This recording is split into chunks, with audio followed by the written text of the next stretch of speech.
everyone. I'm doing the Disney Songs book tag today because I sort of half got tagged. I'll get to that in a minute. But I'm really excited because I didn't know this was a thing. I didn't know it existed, but I love Disney, and as soon as I saw someone's video on it, I freaked out. This tag was created by Aria from Aria's Books. I will link her channel down below. But I was tagged by Shelly from Collegeville because she did this tag on her channel. I happened to see it and commented on her video saying, I love this, I'm totally doing this, and so she sort of tagged me after I decided I was going to do it anyway. So thank you, Shelly, for tagging me. I'm really excited to get to do this, and let's get into the tag.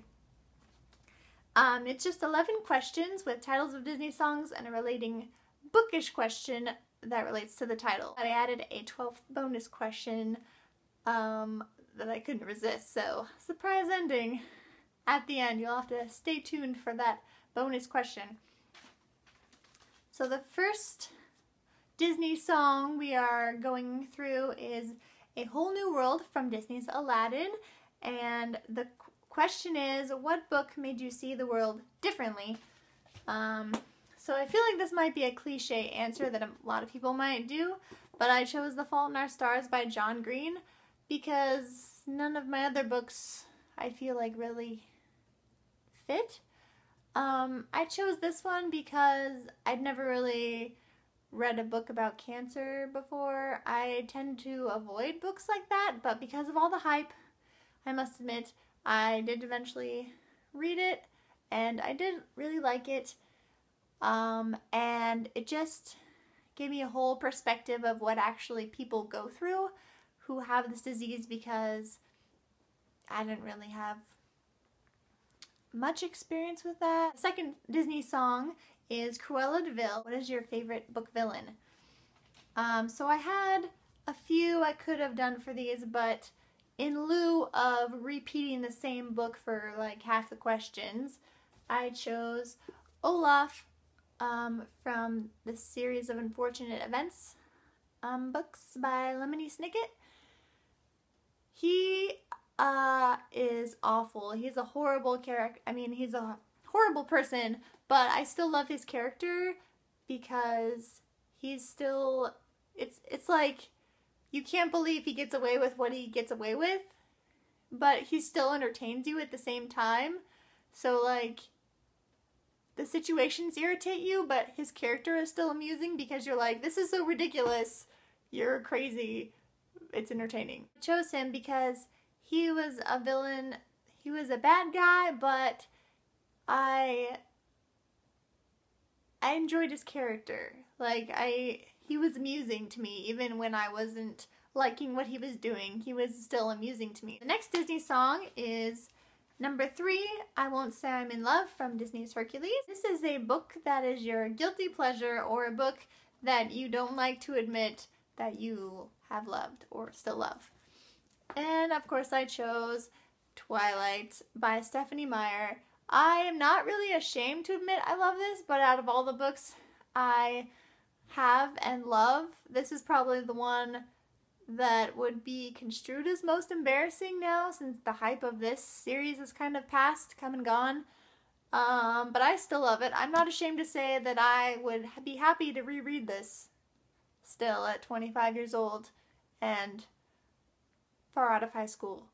But I really like this book. It just makes me happy, and I love it. I can't help it. It's, if you don't like this anymore, that's fine, but this is my guilty pleasure. That's not really so guilty because I don't really care. I like reading it. Number 4 is Gaston from Disney's Beauty and the Beast, and this is a character you couldn't stand. And this almost ended up being Queen Lavanna from the Lunar Chronicles series. I own Cinder and Scarlet by Marissa Meyer.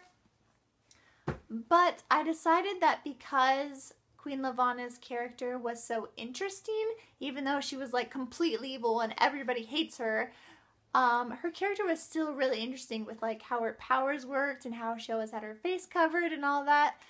So I can't say that she's a character I don't stand. She's a character I really don't like, and I think she's evil, and I think she just needs to leave everybody alone and be shipped off to an isolated moon somewhere or something.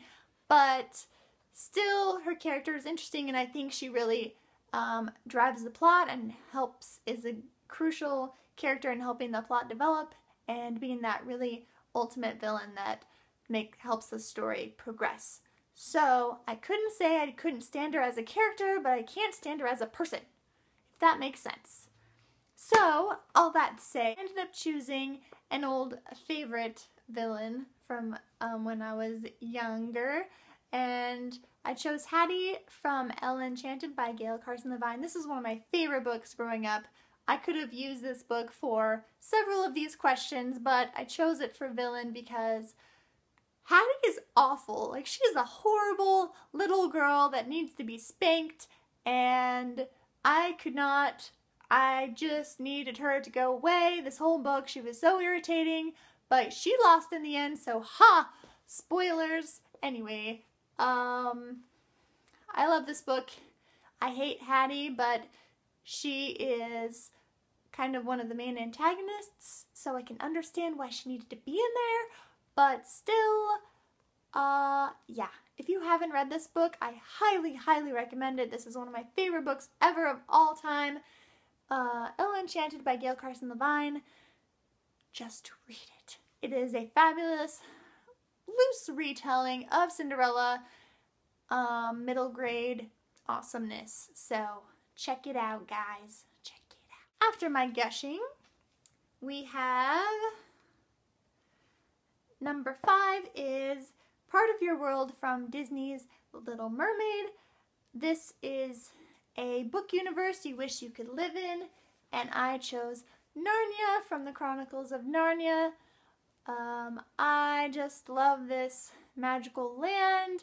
It would be awesome to walk into one of my closets one day and just discover this like snow-ridden forest and country where there was fawns and centaurs and all these cool creatures and a giant lion that glowed and was awesome and super nice, and yeah, I think it would be awesome. I choose Narnia every time. It would be epic. I love that place. In my head anyways, it's amazing. Next is number 6, A Dream is a Wish Your Heart Makes from Cinderella. Describe the book of your dreams. So I don't have like a book picked out for this because obviously it doesn't exist. Though it could, and I just haven't read it yet. I don't know.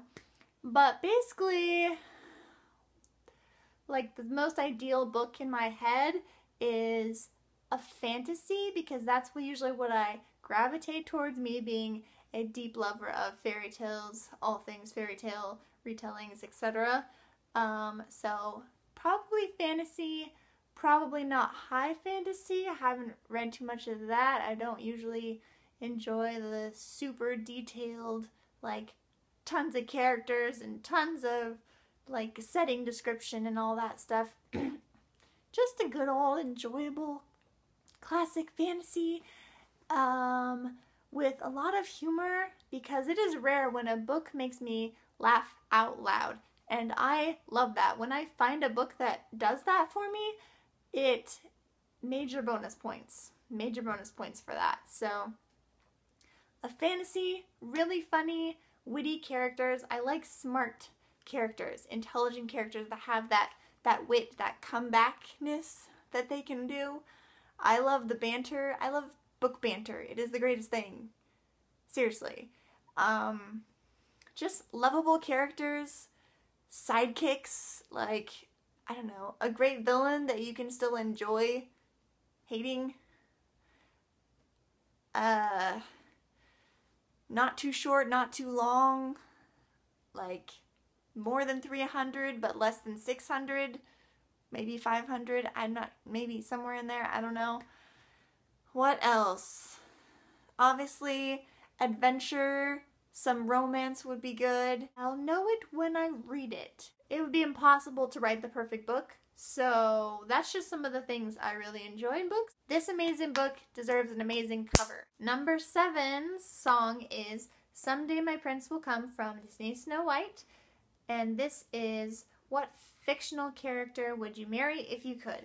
Now, my husband didn't want me to answer this question naturally because I'm married to him. But I picked a character that I feel like he's similar enough to that maybe he wouldn't mind so much. So this is just for question answering purposes. I chose Neil from Landline by Rainbow Rowell. He is just a sweetheart in this book. He reminds me of my husband so much. He's really like the quiet, serious, more reserved type, but he's really dependable and sweet and great with kids, but has like this dry, witty sense of humor too. I feel like, I don't know, I just thought he was the greatest and reminded me so much of my husband, so obviously I had to choose Neil from Landline. Next is number 8, At Last I See the Light from Tangled, and this is a book that changed your life. I had to go with the nonfiction Holy Bible. Really, I can't imagine any book that has changed more lives than this book. There's so much truth in here, so much heart, and I have no idea what I would be like today if not for the Bible in my life and growing up with it, and it still changes me to this day. It's really, really powerful. This living book is very applicable to today and my life and a lot of people's lives right now, and so this is what I chose for the book that changed my life. Number 9 is When You Wish Upon a Star from Pinocchio. I love that song. And this is a book you wish you could reread for the first time. Now, this was one I really wanted to use like Ella Enchanted for again, but in the sense of not repeating things, I ended up choosing Impossible by Nancy Werlin, mostly because it surprised me. I wasn't expecting to love this book as much as I did, and I only really picked it up to read because it was about a song that I sang in choir, so I recognized the song, so I was intrigued, and the story ended up being a fantastic fairy tale sort of feeling book and wonderfully magical, so I would really like to reread it again. Number 10 is I Just Can't Wait to Be King from The Lion King, and this is just a book with a monarchy in it, and I chose the Iron Fae series by Julie Kagawa.